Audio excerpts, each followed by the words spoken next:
Hi everyone, and welcome to today's lecture of software quality assurance. Today we're going to be talking about something that we haven't spent a lot about talking about in the course so far. We have made some reference to it at different points, but we're going to be talking about software metrics. And if you go back to what I talked about in the very first lecture, one of the things we talked about were the three principles of quality assurance. Does anyone remember those?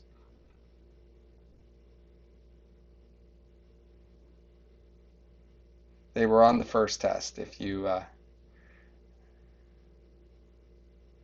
need to know what you're doing, know what you should be doing.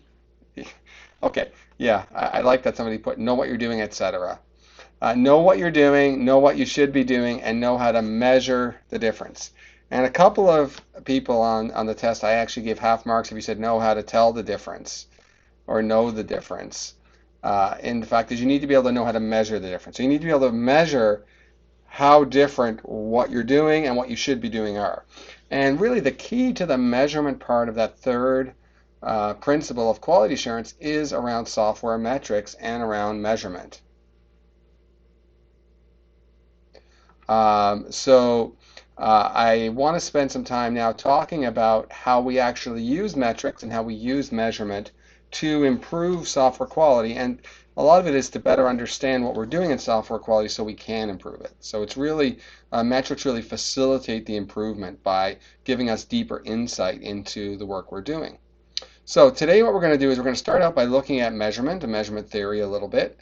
And we're going to talk about what are called software quality metrics.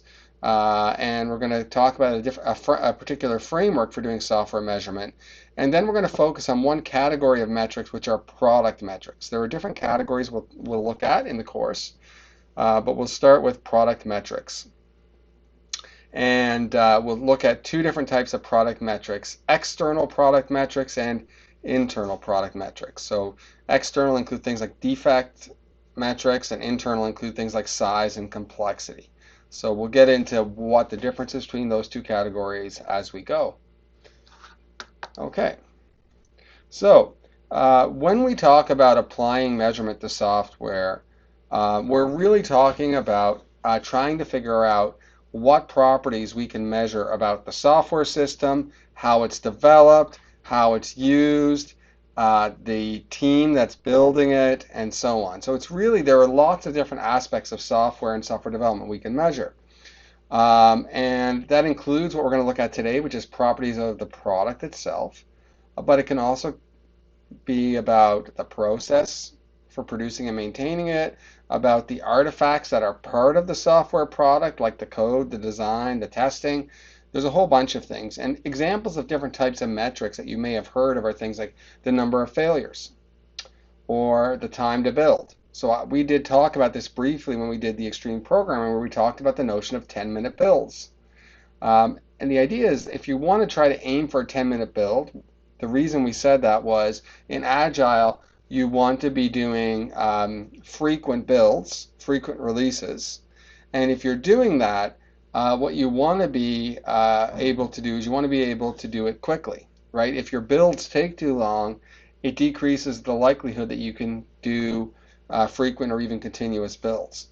So with that in mind, you want to actually be able to measure the build time and assess it against what you should be doing in Agile Extreme, which is 10 minutes or less. So if you measure your build time and it's 20 minutes, then you've got a lot of work to do. If you measure it and it's 10 minutes and 30 seconds, you need to think about how do we optimize it just a little bit more. So that's one example. Another thing that you sometimes hear about is people talk about the number of lines of code, right? How big is this? They often, casually will say, well, how big is this? It's 100,000 lines, or it's 20,000 lines, or it's a million lines of code. And we'll talk about what lines of code actually mean in terms of measurement. What are they measuring in a little bit.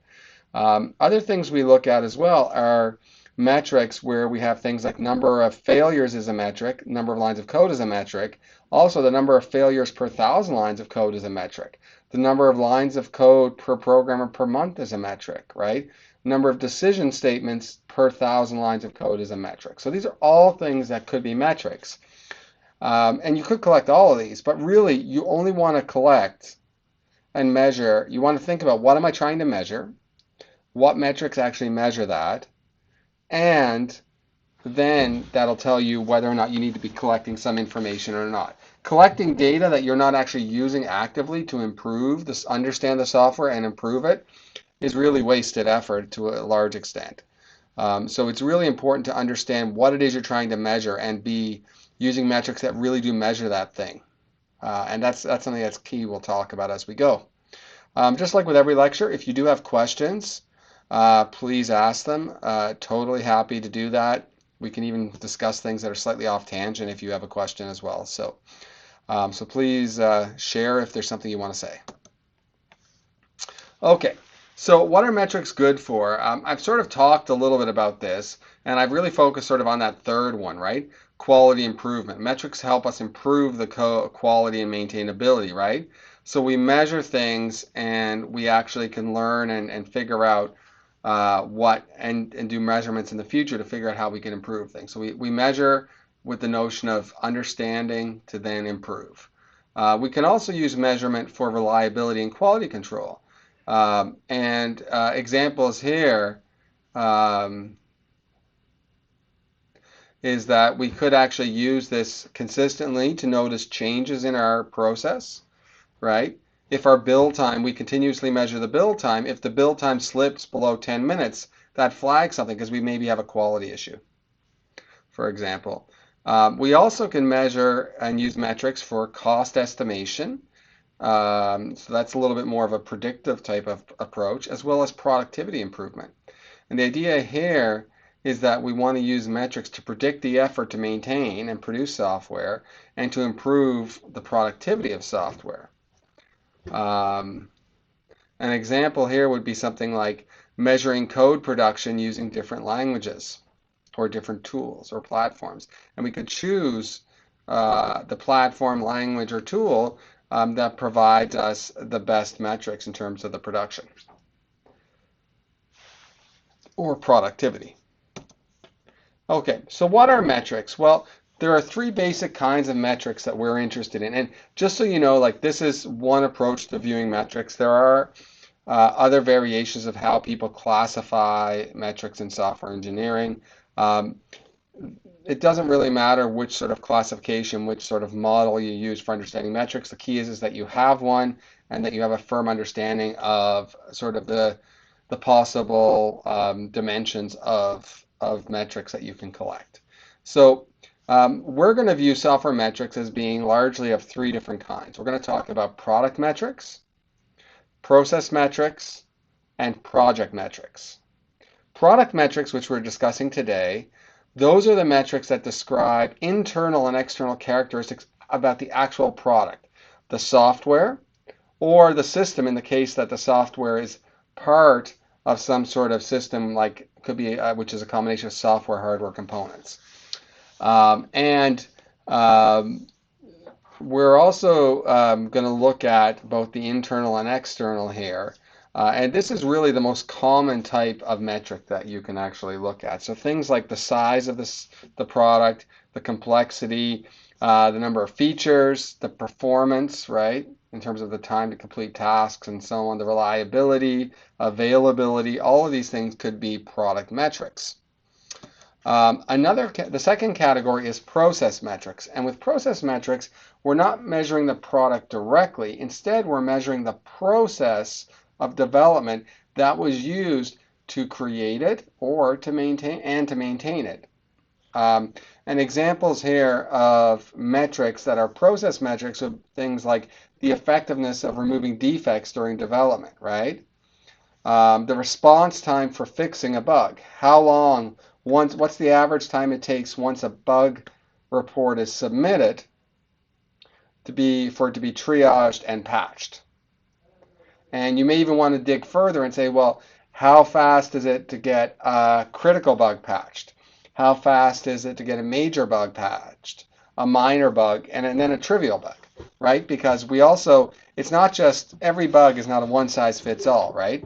If something is really critical, which means it probably could cause catastrophic loss of data or the software to crash, that should be fixed immediately or as soon as possible. Whereas something that's trivial, That's okay if you maybe don't fix it immediately because its impact and the impact that it may have on users and the number of users that may be impacted is often quite low. So that's process metrics. And then the final category are what we call project metrics. And these are metrics um, that describe the project characteristics. So within a given project, you have a team often that's using a process to create a product. So the project metrics or characteristics are things like the number of developers, the development cost in terms of programmer hours, the scheduling, the productivity, right? The frequency of releases. Those things could be measured there. That could be how you measure productivity, for example. So things that are not necessarily about the process, but about the overall project that the process is part of. Any questions about these three categories, product, process, and project metrics?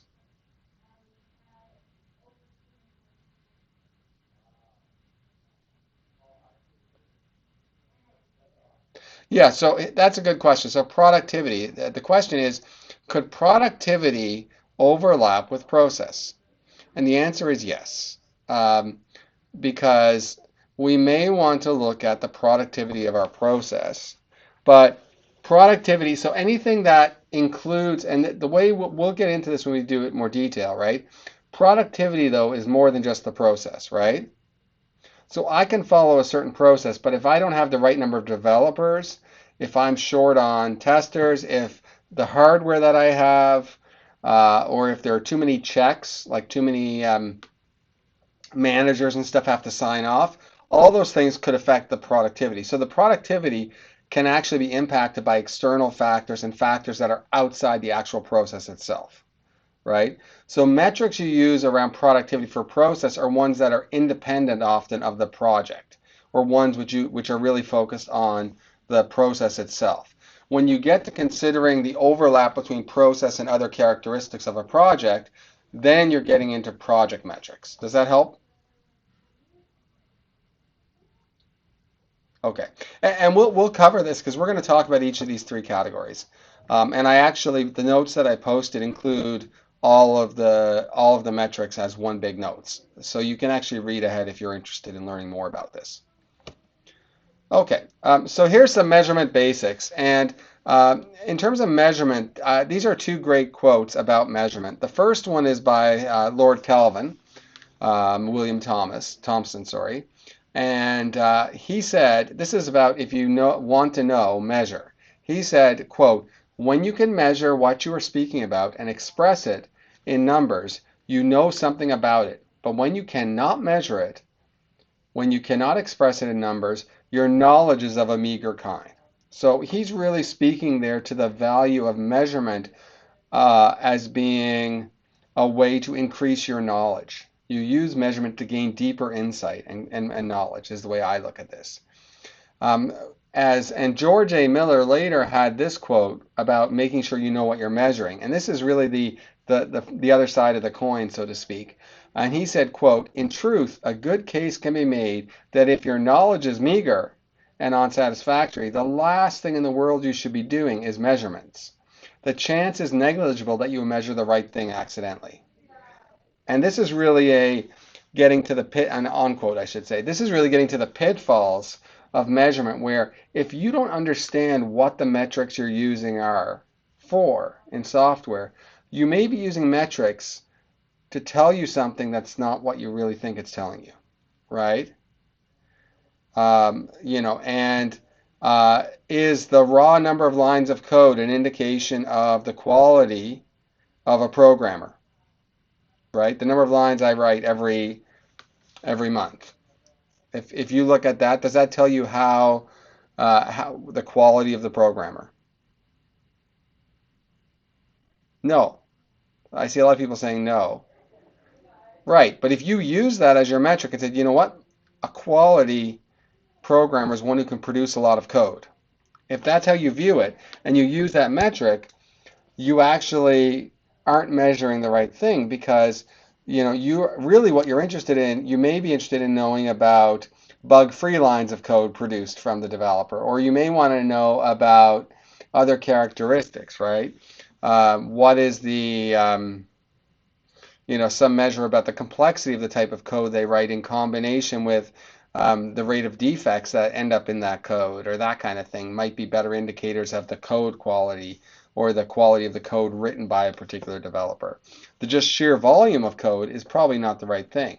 So that's one of those cases where if you're using that incorrectly, you're not measuring the right thing. So you might think you've got really high quality code, and what you have is you have a lot of people who write code very fast with no consideration for how well it's going to work. And that code may be very difficult to maintain, may not contain a lot of comments. They may not do a lot of unit testing on it. They may not do a lot of refactoring of their code and so on. And that's not what you want to do, right? So this is why it's really key to know what you're measuring. And that's why I put both of these quotes on here. Any other questions about those quotes?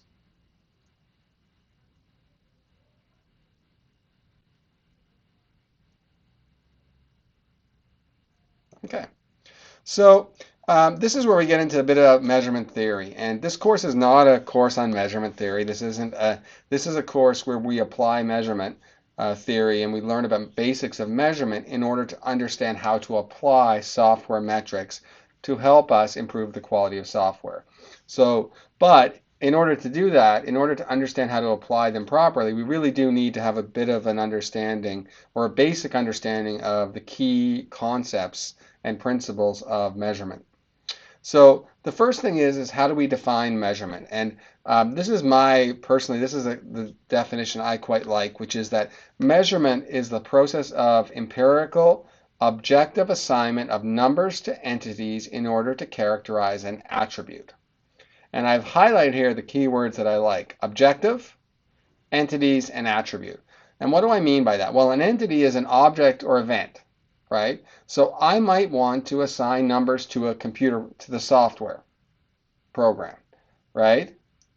So I want to assign some objective assignment of numbers to a software source code, let's say, to understand it. And in order to characterize an attribute, and the attribute is the feature or property of the entity, such as the size of the program. So I want to basically come up with an objective assignment of some number to a software, to source code, to understand its size. Size is the attribute, the source code is the entity, the objective assignment, well, that's what we have to figure out. And objective here is really key, right? You don't want somebody looking at the code on the screen and being like, yeah, looks like a big program, right? That's not objective if it's just like based on a developer's perception, right? Or because different developers may have worked on different size programs and they're not going to have the same understanding about what small, medium, and large means. So you're going to need some way of actually coming up with a well-defined rule where the results you get from that objective assignment of numbers is repeatable, right? One example being counting the number of lines of source code, right? You could say, well, the number of source lines in the program is a repeatable measure that can give me an idea about the size of a program.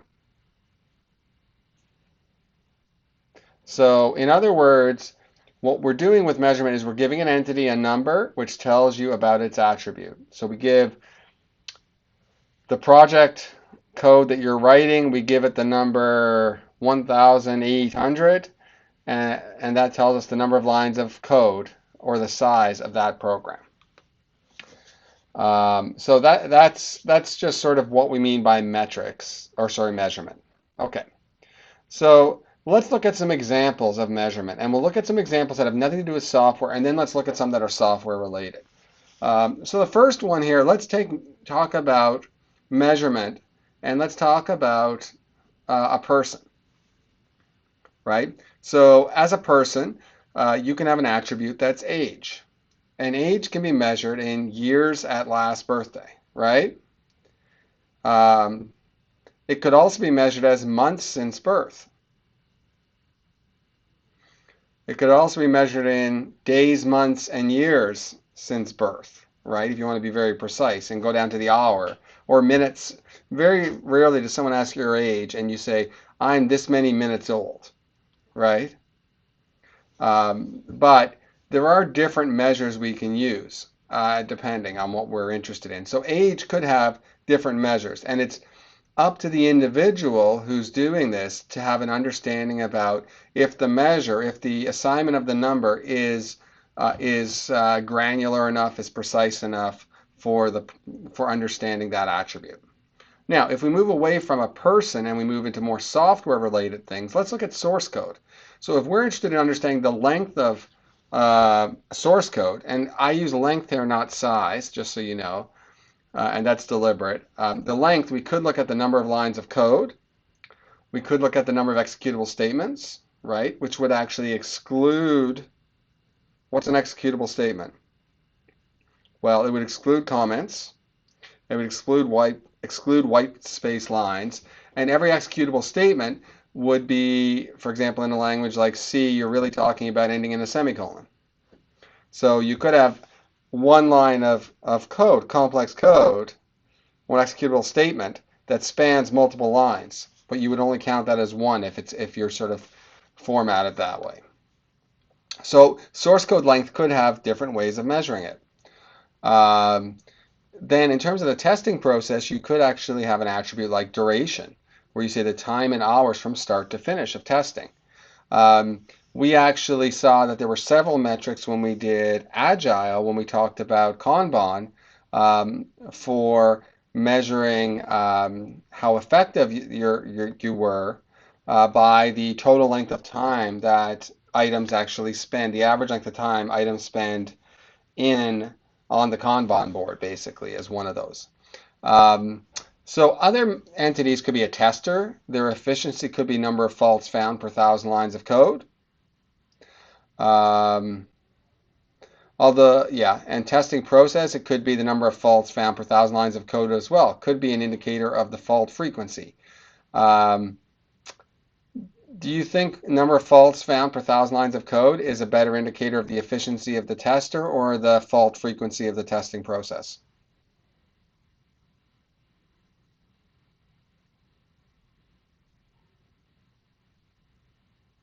Yeah, I think process, personally. The reason being is that really the efficiency of the tester would be better to measure the number of faults they found versus the number of faults found that existed in the code at that time.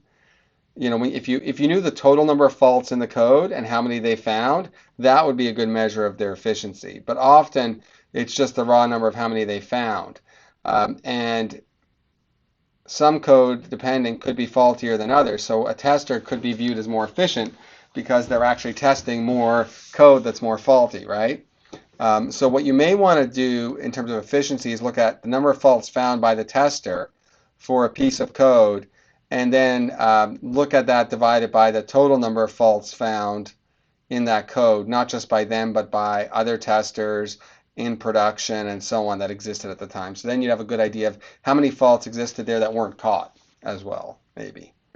But that's, again, tricky to measure. So this is also something to keep in mind, is that often with measurement, you don't want to have overly onerous metrics that take too much time and too much energy to actually record. And our whole idea about being objective is repeatable. So if it's very hard for you to assess whether or not a fault existed in the code that a tester tested and was detected later, whether or not existed it then or was capable of being caught then, if that's subjective, then it really shouldn't be part of your metric, right? Because it's not repeatable. So you just have to keep that in mind. Then for source code, you could look at quality as being just simply the number of faults found per 1,000 lines of code. That's actually a fairly reasonable one that people use, although quality has different dimensions to it than simply how buggy it is. That could be viewed as fun.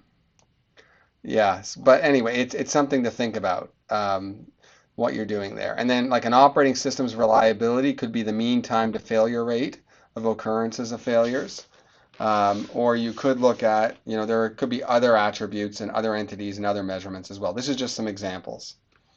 So those are some example measures, and we talked about measurement basics. So just I want to throw out some common mistakes here, and I've sort of mentioned a little bit about some things you need to be careful of, such as choosing metrics that are too onerous to collect. But that's more of a practicality side. You can also get yourself really into trouble if you are, in terms of just the basic definition of measurement, if you're not understanding that fully. So the key here is that one of the things that you want to do is you want to make sure you specify both an entity and an attribute, not just one or the other. So don't just say you're measuring a program. I'm measuring a program and it's 100,000 lines. Always say what property you're measuring, right? And don't just say you're measuring size of the software and it's 100,000 lines, right? What does that mean? Is that 100,000 lines of test code? Is that 100,000 lines of documentation? Is it 100,000 lines of executable statements? Is it 100,000 lines of source code statements? So when you're describing a metric, always include the entity and the attribute in your description. Don't be, sort of use a bit of a lazier way of saying it where you sort of drop one of them just to be short in your description. So the other thing that you also want to do is make sure that you are being very precise in your definitions. So don't just say program. I'm measuring the length of the program. Say I'm measuring the length of program source code. Why? Because there are different representations of a program, right? If I'm talking about Java, the program, you could do the length of the program. You could be talking about Java source code. You could be talking about Java bytecode, right? You could be talking about the length in terms of executables. So just say specifically what what it is you're doing. Don't just say program. Be precise and say source code if it's source code. Make sense?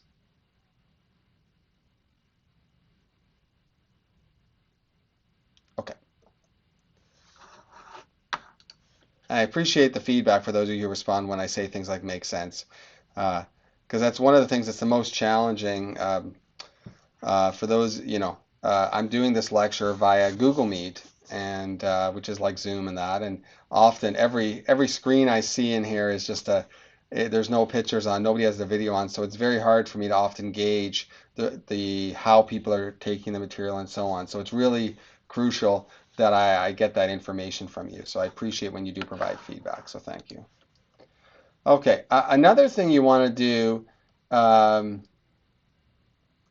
is when you're measuring something, have a good intuitive understanding of the attribute before you propose a measure for it, right? A good example is we talked about the size of a program or size of source code. Is size really a good measure? Sorry, is the number of source lines really a good measure of size?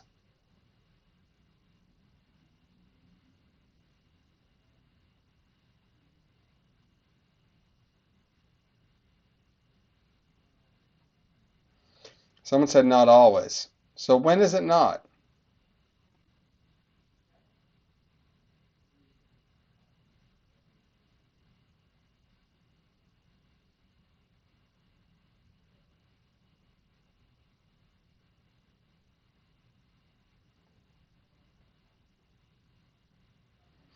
Yeah. Um, so there's people making specific comments about the amount of code that's in libraries versus code that's in the project, code that's comments versus code that's executable. Um, But in general, one of the things, and we'll talk about this in a little bit, because I have another slide on this a little later. What about the fact that different programming languages, I can write the same program in different languages and get different number of lines of code? Are those programs different sizes? if they do the exact same thing, if they have the exact same number of features, exact same amount of functionality?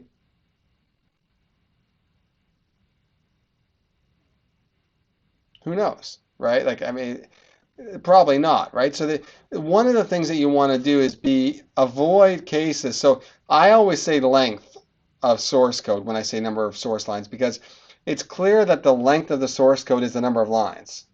Saying the size is a little bit too vague for me to use lots of source lines. Even though lots of people do it, I personally don't, because I find it a little bit too vague. Because someone might assess the size by the number of features, by a whole bunch of other characteristics as well.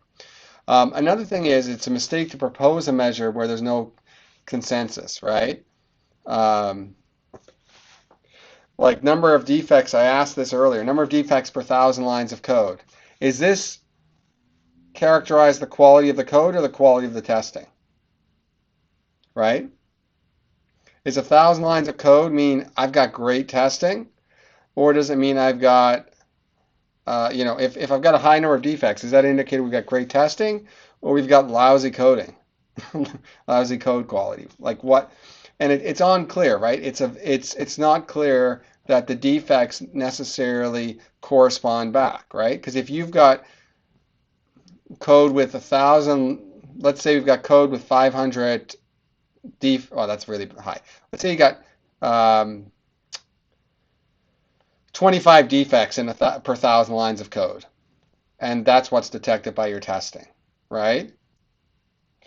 If the testing isn't great, that could be an indicator. Like the code might actually have under the surface another 100 defects per 1,000 lines of code that aren't being caught by the testing. On the other hand, you might be finding with the testing 25 defects, and if there are really only 26, 27 tops, that could be a really good indication. So you really don't know, right? So these are intertwined. So it's really hard to use this measure, number of defects per 1,000 lines of code, as a clear indication of either of these two things in isolation, right? The other thing is, it's also a mistake if you redefine an attribute to fit an existing measure. For example, like if we've measured defects found this month, right? That's not an indicator of code quality. That's not a defects found in the code base. That's defects found in the last 30 days. That doesn't tell us anything about the quality of the code, right? We've redefined, like that's not, that is not measuring code quality, where quality is the attribute and code is the entity, right? Defects found this month. That is not a measure, right? That's, anyway, that's just something to think about. Okay. So when we're talking about measurement, there's also two kinds of measurement that we can do. There's what's called direct measurement and indirect measurement. And there's also two uses of measurement, namely assessment, measuring the way things are working now, right? How many, what's the length of the code we have now? And prediction, measuring the way things are likely to be in the future, right? So prediction is really focused on sort of things like effort prediction is something that's really useful, right? Because people want to, when they start a project, they want to have an understanding of, well, how long is it going to take? How many developers do I need on this project, right? When can I, and these kinds of questions.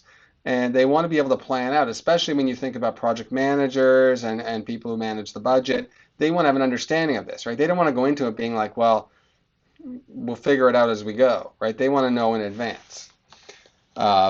So those are sort of the two uses of measurement as well. And if we kind of think of, first let's look at the two types of measurement. Direct measurement are measures that are numbers that you derive directly from the entity without any other information. Length of source code.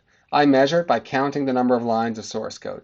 Duration of testing. I measure it by using a stopwatch. I start it and when the process starts and I click it when it's done. Right? Number of defects discovered, measured by counting the number of defects. Effort of a programmer is measured by the number of person months worked, right? So for every person, so if you have a project that's been going on for 3 months, you look at, okay, if someone's been working on it the whole time, that's 3 person months worked. Someone else is only on there one, that's 1 month, so you basically figure out exactly how many person months you have on this project.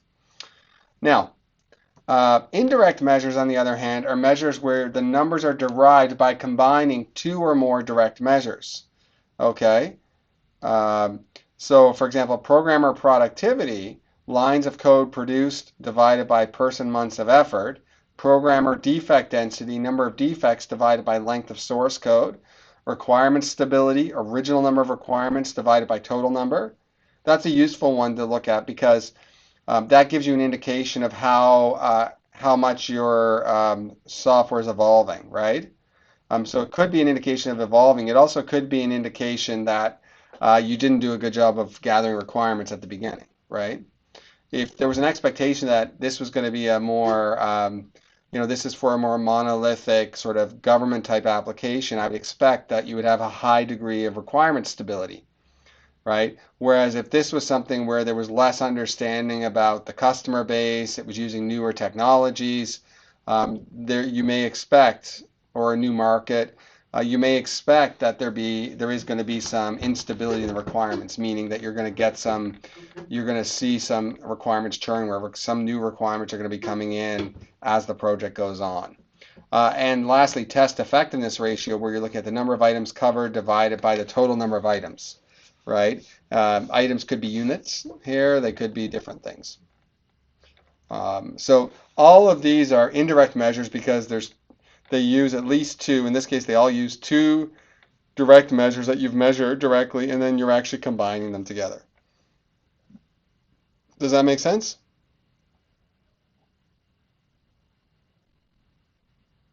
Okay. So the next thing that I just want to talk about a little bit is predictive measures. And predictive measures, remember I talked about you can use measurement to, on one hand, measure, actually if I just go back I'll say about it again. We did have two uses of measurement: for assessment, measuring the way things are right now, and prediction, which is measuring the way things are likely to be in the future. So far we've mainly been talking about measurement in the first use, assessment. Now we're going to switch and just talk a little bit about predictive measures. So in terms of predictive measures, what we're interested in here is we're interested in talking about metrics that can be used to help us understand better the system and how, the resources it'll need, how it will work in the future. So typically most predictive systems consist of a mathematical model, a procedure for determining the model parameters, and a procedure for interpreting results. What you're seeing here in the example that I have is you're seeing that we're measuring effort here. So we're trying to predict the amount of effort required, and we're using effort is going to be based on an estimate of the size of the length of the program in lines of code and some constant parameters. Okay, and then the procedure for determining those model parameters A and B. Well, if I'm creating a new system and I say, okay, I think it's going to be 1,000,000 lines of code. Great. Now, I'm going to plug in 1,000,000 there. What's the A and B values, right? Because that's really crucial, because the A and B is what's going to help determine the effort. And the way you would come up with the A and B is you would do it by analyzing past project data, okay? And what that means is you're going to utilize historic data from other similar projects to determine what the A and B values are that actually lead to the appropriate amount of effort. Because you know what the size of those past projects are, you know how much effort was required for them, so you calculate approximately what the A and B are. And often in this case, A and B values will differ depending on the type of software or whatnot that you're developing. So A and B may be different if you're developing a scientific software versus if you're developing a mobile app, for example. And then lastly, the interpretation is where you maybe would use something like a probability analysis to determine how likely the prediction is um, to be accurate within 10%, plus or minus 10%, right? That's sort of the goal. The reality is that prediction is really hard, and a lot of predictive systems for things like effort in software tend to not be particularly good at estimating. And I've seen stuff where prediction has been off by an order of magnitude or more. So it can really, this is something that's really tough, and it's not a problem necessarily that is solved in a general sense. Some companies may do a lot better job of it if they have a lot of different projects and a lot of data to actually develop these kinds of models. But in the general case, it isn't a well understood thing because first off, the estimating the size and lines of code is a hard thing to estimate. So you're estimating, you're trying to predict effort based on an estimation which may or not be accurate. And that's where you kind of get yourself into trouble a little bit sometimes. But it is something that people have been trying to do for a long time, and it is worth mentioning. Okay. So the last thing I want to mention before I'm finished is, and I'm gonna pause there, and then we're gonna come back to this lecture and continue on with product metrics next time. Is I want to talk to you a little bit about a framework for software metrics or measurement. And so this is one framework, this idea of software measurement being about the relationship between products, processes, and resources. Okay? And the idea here is that resources are items that are input to a process, right? I input, people, hardware, software. Those are the resources that are needed, right? A process needs developers, it needs testers, it needs hardware to run the testing, to do the deployment, all those things. It needs software in terms of automated testing tools, modeling tools, or requirements gathering, whatever. The process is the software-related activity or events, the things like the actual requirements gathering, design, coding, testing, etc. And the product, those are the item or items that result from the process, right? Test plans, source code, design, specs, inspection, reports, and so on. So these are the things you're thinking about. So we have this clear relationship here between resources, processes, and products. Resources come into a process, products come out. And if we think about this and we let X, in this case, represent any of those three things, then we can talk about, so for example, we can talk about the attributes of this framework. So we can talk about what's called external and internal attributes. So the external attributes of X, say of a product, are those attributes which can be measured by how X interacts with its environment. Okay? Does that make sense? So if we're talking about a product, things like the mean time to fail of a program or the maintainability of the source code. These are examples of external attributes, okay? Because it's not just like if we go back here and look at the product right here, the product alone doesn't tell us about these attributes of it. So like the maintainability of it. We can't understand the maintainability simply from the product, right? We need to understand the environment and what's going on outside of it. Internal attributes are, on the other hand, are those attributes which can be measured purely in terms of X. So purely in terms of the product in isolation. So forget about resources and process. Just look at that product box and you can do internal attributes. Okay? So what we have here is, if you want to think about it in this framework, is we have product, process, and resource entities. And we have external and internal attributes that can be measured that can be measured either, in the case of internal attributes, measured entirely inside the given product or a process or a resource, or in the case of external, are measured by looking at how that interacts with its environment. Okay? And I want to caution you that these are similar to direct and indirect, but they're not the same. Um, um, and the reason is that you could actually have an internal attribute that's an indirect one, right? Where I could actually measure two things about the source code and then actually combine them into another measure. So just want to keep that in mind. So let's maybe try to get this ironed out a bit. Let's look at this here.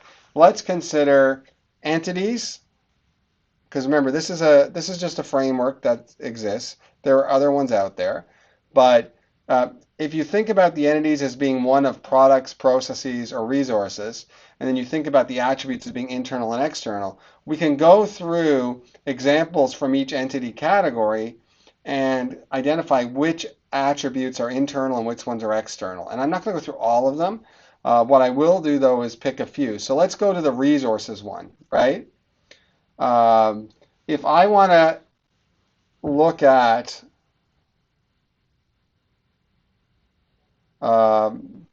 age or price in terms of internal attributes, right? I guess price, maybe I should say cost. So, you know, the cost per hour of an individual or their age. Like I can measure that by just information I know about that person. But if I want to try to measure the productivity of a person, right, I can't do that just by using information about the person. I have to use information about the work they do, which is part of the process.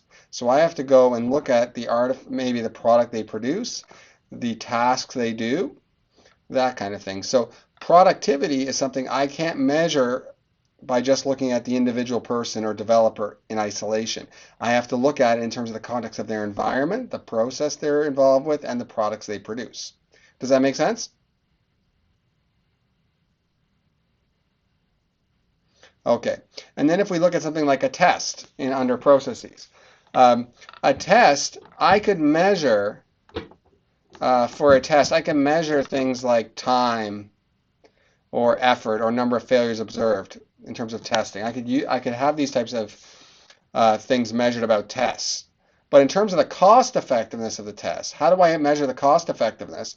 I need to measure the cost effectiveness, I need to know information about the salary of the people involved, the cost of the testing tools involved, and so on, right? So I need to know information that's outside of just the process in order to measure this. And I think somebody asked me about productivity being, is that like part of, could this be, part of process and part of the project? And this is where this kind of gets into a little bit. And I think this model highlights this a little bit. And then if we looked at something like source code under products, attributes like the modularity, the structuredness, the reuse. So I could look at reuse by looking at the amount of clones, right, which are software that's been copy and pasted and modified.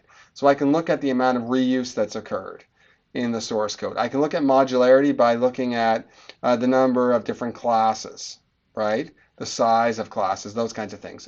Those are all internal attributes. All I need is the source code, right? I need the product. I don't need to know how it was produced, who produced it to measure those things. I just need the source code. However, if I want to understand its reliability, I can't just measure reliability of source code just by looking at the source code, right? I need to go back and know information about how frequently it's patched, how often it's down, how, there's other things that involve the process, the maintenance process, or maybe involve the people and the resources as well. So, so the idea here is that this is not something you have to go and memorize. It's just one example of a framework that can maybe help you to categorize and build a mental model for yourself of how software measurement works, right? And that's really what I wanted to sort of capture here. So that's going to wrap it up today. I don't want to, I could go a little longer, but I think this is a nice place to stop. Next time, what we'll be focused on is we're actually going to talk about product metrics, and as well I have some process metric slides, but I'm not going to delve as much, to be honest, into the process metric slides because process metrics are a little bit, I don't want to say dry is the wrong word. I find them as a topic, there's some useful information, but I find them harder to teach in terms of engaging with the class. So what I will do is I'll talk more about the product metrics in class, and I'll highlight some of the key points from the process, but I'll leave it to you to sort of take a look at on your own. Okay, so thank you very much and have a great day.